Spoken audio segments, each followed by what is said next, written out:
প্রিয় দর্শক, আমাদের নিয়মিত আয়োজন প্রবাস পরিক্রমায় আপনাদের সবাইকে স্বাগত জানাচ্ছি ATN Bangla new York studio থেকে। সাথে আছি আমি সঞ্জয় দাহিয়া। দর্শক, আজ আমার সাথে আলাপচারিতায় স্টুডিওতে রয়েছেন নিউ ইয়র্কের সাকসেসফুল বিজনেসম্যান, মেইনস্ট্রিমের লিডার অ্যান্ড চেম্বার অফ কমার্সের ডাইরেক্টর, আরএলবি গ্রুপের চেয়ারম্যান আক্তার হোসেন বাদল। আপনাকে স্বাগত আমাদের স্টুডিওতে। কেমন আছেন? আমি আপনাকেও স্বাগত জানাচ্ছি এবং এটিএন বাংলাকেও স্বাগত জানাচ্ছি।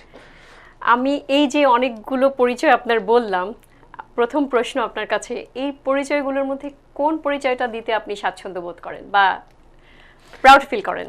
দেখেন, ধন্যবাদ আপনার প্রশ্নের জন্য। আমার কাছে কিন্তু সবগুলোই কিন্তু প্রাউড করার মতোই। তবে আমার যেটা অর্জন, আমার যেটা নিজের তৈরি, নিজেকে অনেক কষ্ট, ত্যাগ এবং I build up my own identity. That is RLB Group. Okay. এবং RLB গ্রুপের আমার পরিচয়টা অনেক উচ্চতা, যেটা আমার নিজের এবং আমার প্রতিষ্ঠানের এবং সামাজিক দায়িত্বের মধ্যে সেটাকে প্রেজেন্টেবল করার মতো I believe that is the perfect and identification for my life. RLB Group. Okay. RLB গ্রুপের কাজটা কি যদি একটু? RLB গ্রুপের it is a multi-function business. RLB Group আজকের একদিনই হয়নি। It was been built 1995 through 2024. Long time ago. Of course, long time journey and the long time position where I'm standing right now. That became a RLB Group in the United States of America. Okay. আপনি আমি জানতে চাই প্রথমেই শুরুতেই আপনার এই যে আরএলবি গ্রুপের চেয়ারম্যান, অ্যাজ এ চেয়ারম্যান আপনার পেছনের গল্পটা, যে আপনার প্রবাসে আসার থেকে শুরু করে একটু যদি ছোট করে বলেন গল্পটা। দেখেন, এই গল্প বললে তো অনেক কথাই বলা যায়। কেন বলছি, কারণ এটা একটা ইন্সপিরেশন। যেহেতু আমরা আপনার লাইফ সাকসেসফুলের গল্পটা, আপনার লাইফে যে সাকসেস হয়েছেন আপনি, এটার পেছন থেকে যদি একটু আসি। দেখেন, এই জীবনের প্রত্যেকটা মানুষেরই চলার জন্য বা প্রতিষ্ঠিত হওয়ার জন্য মানুষকে অনেক স্ট্রাগল করতে হয়। অফকোর্স। আমি যখন শূন্য থেকে শুরু করেছিলাম, তখন প্রত্যেকেরই তো একটা জীবন থেকে শূন্য থেকে শুরু করে। কারো ওয়েলথি ফ্যামিলি থেকে আসেন, কারো জীবনের মানে শর্টকাটের মধ্যেও আসেন, কেউ হয়তো অন্যভাবে বাপ দাদার পরিচয় দিয়ে হন। না, আমার চলাটা কিন্তু আমার নিজের মতো করেই আমি তৈরি করেছি। মানে আপনার বিজনেস, আপনার স্ট্রাগলটা নিজের। আমি যখন এক সময় আমি কিন্তু লেখাপড়া করছি কুমিল্লা ক্যাডেট। আচ্ছা। তখন একটা সময় ছিল ওটা রেসিডেন্সিয়াল মোড। ইট ওয়াজ 1988। ওকে। তারপরে একটা সময় আমি আমেরিকা পাড়ি দেই। আমেরিকা এসে আমি আই হ্যাভ অ্যাম্বিশন অ্যান্ড গোল, যে জীবনে একটা ওয়েতে আমাকে যেতে হলে কিন্তু আমাকে আগে এডুকেশনটা শেষ করতে হবে। অফকোর্স। এডুকেশনটাকে আমি যখন তৈরি করলাম, আমার মতো করে লেখাপড়া করলাম এখানে, স্কুল, কলেজ, নিজেকে আমি কিন্তু নিজে গ্রাজুয়েশনটা কমপ্লিট করছি।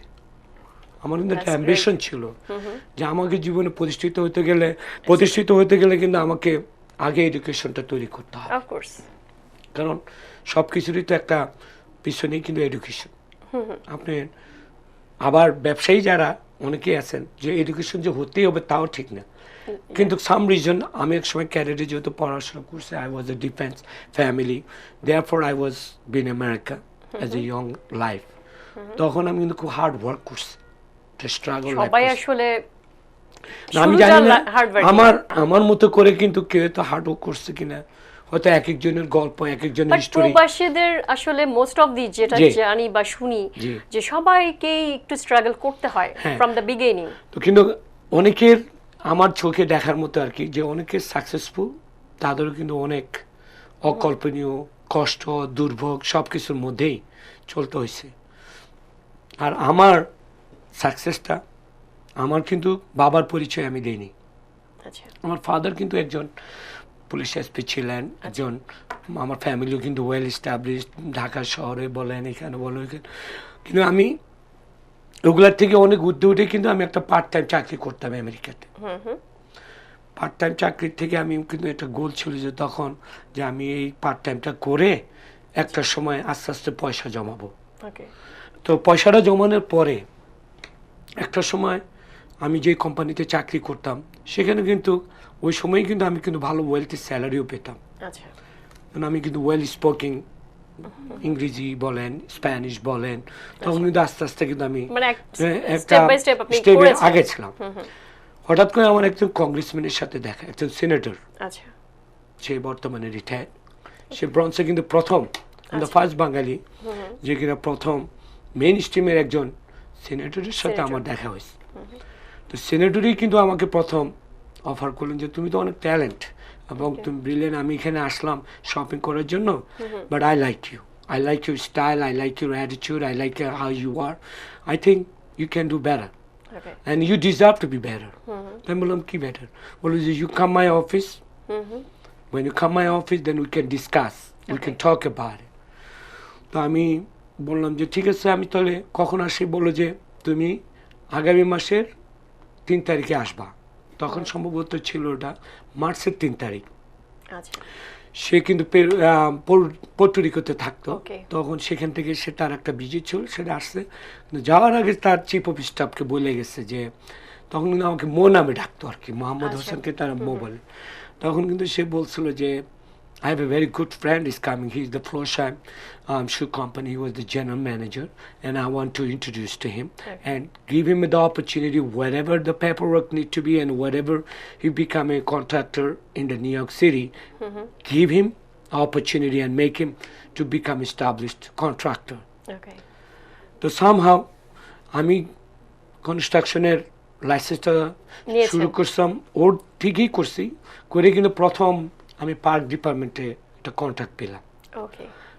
তারপরেও সেও কিন্তু তবদিলটা করেছেন। আমি কিন্তু জীবনেও কখনো গভর্নমেন্টের সিটি কন্ট্রাক্টরি ব্যবসা করা, ইট ইজ রিয়েলি টাফ, কারণ আমাকে অনেক প্রসেসের মধ্যে, এবং আপনি কি বুঝতে হবে যে আমি সে সময় আমার কপালটা এত খারাপ যে 9/11-এর ঘটনাটা ঘটলো। আর মোহাম্মদ হোসেন নামটা তো এটা খুব কমন, মুসলিম তখন। তো ব্যাংকে গেলাম, refused, apply for loan, refused, reference চেয়ে গেলাম, রিফিউজ। সেই সময়টাতে তো আসলে নামে অনেক খুবই টাফ ছিল, খুবই ছিল। তো এই জন্য বললাম যে আমার স্ট্রাগলটা হলো, আর দুটোই আছে আপনার মধ্যে। জি, তখন এই সেনেটর তখন বললো যে হোয়াট ইউ নিড। তখন আমি বললাম যে আমার তো ফাইন্যান্স নাই আর আমার রেফারেন্স লাগবে। তখন তার এই যে চিফ অফ স্টাফকে তাকে ডেকে বললো যে give him a reference, he did my bathroom, he did my bedroom, he did my painting, he this and that, একটা রেফারেন্স তৈরি করলো। পার্কের যে কমিশনার, সেটা আপনি আসলে খুব লাকি ছিলেন যে খুব some reason he loved me, he likes me because I mean the way that I talk to him, the way that I made my attitude, that's why you are lucky, the way I make him that time. So therefore he became a very good fan of me. তখন আমাকে সে বললো যে I'll make a call tomorrow and then let's see what happened. Okay. তখন সে park কমিশনারকে phone দিছে, ফোনটা দেওয়ার পরে তখন সে বললো যে I have my good brother and I trust this fellow. He's a very good friend of me. He was a Florsheim shoe company, was the general manager, and he came in here as a young kid, and I want to support him. I want him to get the contract. Okay. And I get a fast contract. But 9/11, that time it's my dream really is all gone. Yeah. And I lost over, কারণ ওই সময় যে ফাইন্যান্সটা করতো সেটা ছিল step by step, কিন্তু আমার দুর্ভাগ্য যে আমি স্টেপ বাই স্টেপ সেটা রিকোয়ারমেন্টটা ফুলফিল করতে পারিনি বলেই আমি প্রায় $35,000 মতো লস খেলাম। তখন আমি খুব হতাশ ছিলাম। তখন এই সিনেটর আবার আমাকে ফোন দিলেন, তো বললো যে we are American, you have a dream, you have a land of opportunity, and America, you can make a lot of things happen. Just be relaxed. You are a young man. You have a long way to journey. You've been patient. Take it easy. We can make this happen very successfully. Be successful. Okay. Be patient. Take it easy. বললাম যে okay, fine. আমাদের ধর্মেও একটা প্রভাব আছে যে ধৈর্যশীলদের আল্লাহ পছন্দ করেন। তারপরে সে আমাকে পরের স্টেপে তখন অন্য প্রোগ্রামে আমাকে নিয়ে আসলো। সে এখানে নিউ ইয়র্কের যে ম্যানেজমেন্টের যে বিল্ডিংগুলো আছে, এদের অনেক অ্যাপার্টমেন্ট থাকে, অনেক মানে বাথরুম কিচেন প্রত্যেকটা ম্যানেজমেন্টে তো এখানে কাজ করায়, সে ম্যানেজমেন্টের কয়েকটা বিগ ড্যাডিকে সে ডাকছে, কারণ অফকোর্স ইজ এ সেনেটর, তার কথাতেই কিন্তু ওরা কন্ট্রোল, ওরা কন্ট্রিবিউশন করে, সেনেটরকে সাপোর্ট করে, ইলেকশন ওরাই করে। তো ওরাও তো তাদেরকে সে একটা মিটিং ডাকছে কয়েকজনকে, সিম্পল 5টা লোককে। তার মধ্যে ছিল একটা Douglas element management company, huge wealth rich company, management company. এই ম্যানেজমেন্ট কোম্পানিটা আমাকে প্রথম স্টার্টিংয়ে শুরু করলো $20,000 দিয়ে, ছোট কাজ। $20,000 থেকে শুরু করে তারপরে আমার যখন এগুলা প্রফেশনালি আমি যখন শিখলাম, তখন আমাকে আবার সিটির ইয়েতে আমাকে ইন্ডোর্স করলো আবার করে, তখন আমি এই পার্ক ডিপার্টমেন্টে আবার আরও 2টা কন্ট্রাক্ট করলাম। সেখান থেকে আমার প্রফিট মার্জিন আসা শুরু হলো। এই আস্তে আস্তে করে আমি সিটির কন্ডাক্টরটা হলাম। তারপরে MTA বলেন, লং আইল্যান্ড রেলরোড বলেন, পোর্ট অথরিটি বলেন, সব কিছুতেই আমার মিলিয়নের উপরেই ব্যবসা ওইখানে আমি সেট করলাম আস্তে আস্তে করতে করতে করতে। তখন আমার মাথায় আসলো যে আমার তো কোন ইয়ারে ছিল এটা, আপনার 1998-এ, ওকে, ঠিক আছে, 1998-এ, জি। তখন মাত্র রেজিং স্টার উঠতেছিলাম। তখন আমার মাথায় ঢুকলো যে আমি যেহেতু আমার কনস্ট্রাকশনটা সাকসেস 20 ইয়ার্স, হ্যাঁ 28 ইয়ার্স, ইয়েস এক্স্যাক্টলি। তখন আমি কিন্তু একটা প্ল্যান করলাম যে আমি, আর আমার যত কনস্ট্রাকশন কাজ করছে আমার চাইনিজগুলো আসছে, কিন্তু আমার যারা বাংলাদেশে আমি কয়েকজনকে নিয়েছিলাম তারা কিন্তু আমাকে ফালায় চলে গেছে। তারা কিন্তু কেউ আমাকে সহযোগিতা করেনি, কাজ মাঝখানে ফেলে চলে গেছে। তারপর খুব মানে মানে ব্যর্থতার মধ্যে দিয়ে আরো ব্যর্থতা হলো যে আমি তাদেরকে ধরে রাখতে পারিনি, কারণ ফাইন্যান্স বলেন, নিজের যোগ্যতা বলেন, সব কিছু মিলেই কিন্তু আমি সেটাও করতে পারিনি। তবে আমিও কিন্তু কখনো ডিজার্টেড হইনি। দ্যাট ইজ, ভাবলাম যে that is the natural, that can happen to anybody. তারপরে সেটাকে আমি করে চিন্তা ভাবনা করলাম, করার পরে চাইনিজগুলোই আমাকে বললো যে boss, you did a very good successful business with the MTA Long Island. তখন আমি MTA এর একটা কন্ট্যাক্ট করি, তখন প্রায় কত 1.2 মিলিয়ন চলতেছে তখন। তারপরে আস্তে আস্তে 2 মিলিয়ন এরকম করে ছোটোখাটো করেই তো শুরু হয়। তখন আমাকে তারাই বললো, চাইনিজগুলোই বললো যে তুমি যে আয়রনটা যে এখান থেকে তুমি কিনো অনেক দামে, ওই দিন টু করে China, we help you the China to be contractor and to be a distributor and you become a iron man in this country, iron supplier. Luckily আপনি অনেক সাপোর্ট পেয়েছেন। এরাই কিন্তু আমাকে সাপোর্ট করতে, চাইনিজ বলেন, আমেরিকান বলেন, আমি আসতেছি। তখন আমাকে এই চাইনিজগুলো যখন আমাকে বললো, এই তখন আমি চিন্তা করলাম যে চাইনিজটার সাথে আমি মার্কেটটা কিভাবে ধরবো, ওদের সাথে আমি আরো ক্লোজ হতে চাই। তখন হঠাৎ করে বুদ্ধি আসলে এই ফ্লাশিংয়ে, তখন আমি প্রথম বাড়িটা কিনি। আচ্ছা, ওটা তো পুরো চাইনিজ এরিয়া। হ্যাঁ 100%। তখন আমি প্রথম, সবাই জানে নিউ ইয়র্ক শহরে যারা আছে সবাই, প্রথম আমার বাড়ি শুরু হয়েছে ফ্লাশিং। সেই বাড়িটা তখন কিনছিলাম, সেটাও কিন্তু লাখের উপর। আচ্ছা, ওখানে তো অনেক এক্সপেন্সিভ। আগে ছিল ওটা ইটালিয়ান একটা ফ্যামিলি ছিল, একটা মহিলা, তার কাজ করতে গিয়েছিলাম, কনস্ট্রাকশনে বাড়ি কাজ করাবে, সেখানেও কিন্তু মহিলা আমাকে লাইক করলেন, করে কিন্তু আমাকে বিক্রি করে দিয়েছেন আমার কাছে 3,80,000। আর সেই বাড়ি এখন হয়ে গেছে 2 মিলিয়নের। বাট ওইখানে এখন বাড়ি কিনাটাও আরেকটা ড্রিম, নিউ ইয়র্ক হসপিটালের পিছনে, on both Memorial avenue and main street. এবং এই বাড়িটা কেনার পরে এই চাইনিজদের সাথে আস্তে আস্তে আস্তে রিলেশন হলো, হইতে হইতে হইতে ওদের সাথে আয়রনের ব্যবসার পরে এবার আমি চিন্তা করলাম যে কনস্ট্রাকশনটা হলো, আয়রনটা হলো, তারপরে আমি শুরু করছি। এখন আপনি বেসিক্যালি মেইন আপনার বিজনেসটা কি ধরনের? এগুলো সবগুলোই আমার কন্ট্রাক্টরি ব্যবসা হচ্ছে, আয়রনের ব্যবসা হচ্ছে, এবং সাথে এই প্রথম আমি চিন্তা করলাম যে এটার সাথে আমার আর কোনটা ব্যবসা করলে that I can produce my more product, more business, more success and secure my business. Secure my বিজনেসের গ্যারান্টিটা তো থাকতে হবে। তখন আমার মাথায় আসলো যে আমি কয়েকটা চাইনিজ দোকানে গিয়েছিলাম আমি আমার সঙ্গে, এবং আরো কয়েক জায়গাতে। আমার ওয়ার্কারই তখন ছিল 40 জনের উপর। তা আমি যতবারে ওদের ড্রেসগুলো কিনি, একটা ব্যাগ কিনি, একটা জুতা কিনি, তো ওরা আমার থেকে দ্যাট প্রায় মিন্স আপনাকে বলা যায় এন্টারপ্রেনারও জি, আপনি। যে ওরা আমার কাছ থেকে নিচ্ছেই $1,500-2,000 করে, বাট আমার তখন ওদের আস্তে আস্তে আমি কার্ডে পে করে দিচ্ছি। আচ্ছা সেটাও কিন্তু চাইনিজরা তখন বলছে যে listen boss, we can give you that product from China, Beijing, Tianjin, Guangzhou, Shanghai. It's a lots of safety working here. So why are you waiting for here? You can come with them China. We'll take care of you like a king. Don't worry about it. তখন আমি চিন্তা করলাম যেটা is not a bad idea, কারণ এটার সাথে এটা constructed related. কিন্তু আমাকে কিন্তু 2টা বাঙালি 5টা বাঙালির সাথে যখন আমি বসতাম, তখন আমাকে তারা বুদ্ধি দিয়ে একটা রেস্টুরেন্ট খোলেন।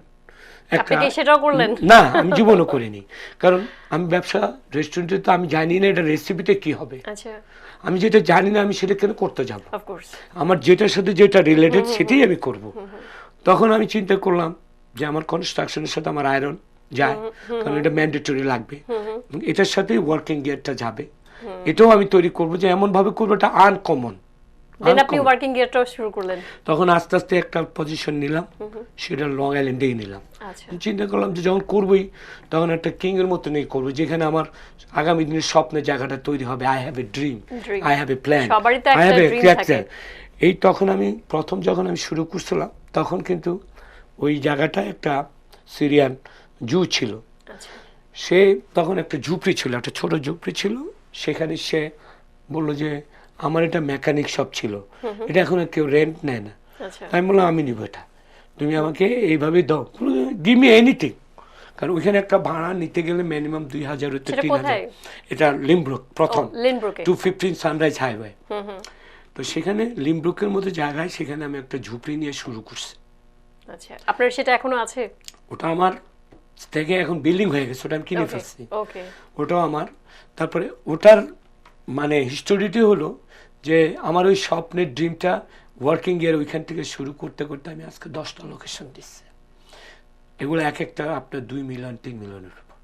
নিউ ইয়র্ক শহরের আই এম দ্য ফার্স্ট বাঙালি যারা, আপনার আপনার এই যে যতটুকু শুনলাম আপনার বিজনেস পারপাস, একটা থেকে একটা, একটা থেকে একটা, মানে এখানে আমি দেখছি যে ট্রাম্পের সাথে আপনার একটু মিল আছে। না ডেফিনেটলি, এবং আমি একজন বিজনেসম্যান, এবং আমরা কিন্তু ওই ট্রাম্প কিন্তু আমি কিন্তু রিপাবলিকান, বাট বেসিক্যালি আপনাকে আমি কিন্তু একটা কথা ক্লিয়ার সেজন্যই বললাম আমি তো দেখলাম যে আপনি রিপাবলিকান সেক্রেটারি ছিলেন, তো সেই জন্য বলছি যে আপনার সাথে আপনার এই বিজনেসগুলোর এত গল্প শুনছি, মনে হচ্ছে ট্রাম্পের সাথে কোথাও এখানে কিন্তু সব বাংলাদেশেরও কিন্তু বা বিদেশিরও যারা তারা বলে যে ইজ এ বাংলাদেশের ট্রাম্প।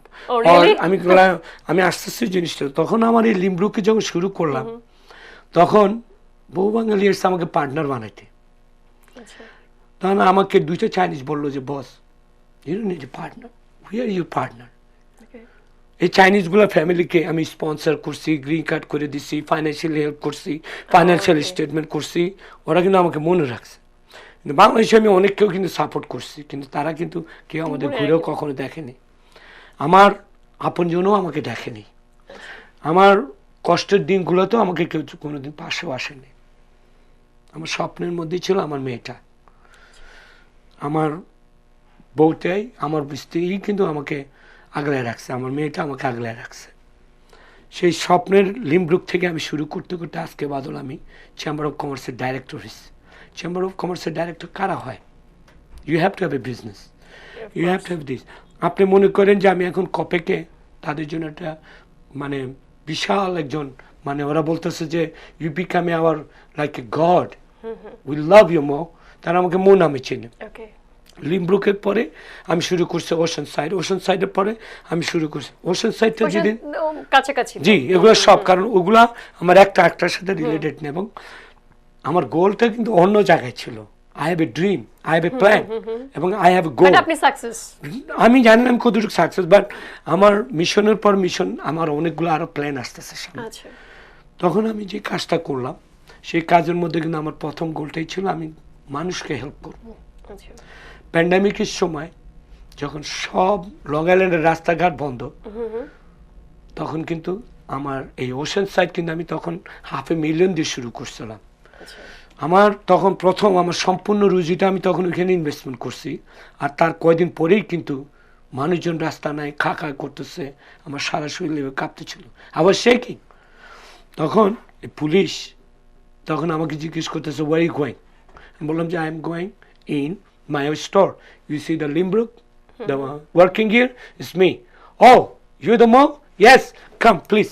তখন আমাকে তারা সুযোগ ওইখানে দিছে, দেওয়ার পরে ওইখানে আমার বিভিন্ন জন এসে বলতেছিল, মাও আই এম ডিস্ট্রয়, মাও I have family, they don't eat nothing, I cannot afford, I gotta go to work, I need a jacket, it's cold in spring. আমি যখন যাকে যেটা পারছি, I was contribute them. Okay. এটা Believe বিশাল me, প্রাপ্তি। যখন আমার new York টাইমসে news হলো, যখন আমার হেরাল্ড নিউজ পেপারে নিউজ হলো, যখন নিউজ ডেতে নিউজ হলো, তখন কিন্তু সব আমাকে লং আইল্যান্ডে চিনা শুরু করলো। অ্যান্ড দে আর বিকামে, তখন তারা কিন্তু একটা জিনিস আমি শিখছি, যে মানুষকে ভালোবাসতে শিখো। You have to love people, you have to loyal with the people, you have to be honest with the people. আমার চলার অনেক বলার এবং অনেক কিছুর মধ্যেও আমি কিন্তু আমার গন্তব্য হারাইনি। I never lost my destination. I was always a mission to make it impossible. I always mission to goal. আসলে অনেক জীবনের গল্প আসলে বলে শেষ করা যায় না। তো আমরা আসলে অনুষ্ঠানের একদম শেষ পর্যায়ে চলে এসেছি। আপনাকে অনেক ধন্যবাদ আপনার মূল্যবান সময় আমাদেরকে দেওয়ার জন্য এবং আমাদের স্টুডিওতে আসার জন্য। তো দর্শকদের উদ্দেশ্যে যদি ছোট করে কিছু বলতে চান প্লিজ। আমি দর্শকদের উদ্দেশ্যে এটাই বলবো, দেখেন আমার যে যে আজকের যে জায়গাতে আমরা আছি, যে জায়গাতে আমরা আমেরিকাতে আসছি, মেইন স্ট্রিমের সাথে আপনার সংযুক্ত থাকতে হবে। Be like American, follow the American, এবং America is the land of opportunity. আপনার মেধা, আপনার যোগ্যতাই আপনাকে অনেক উপরে নিয়ে যাবে।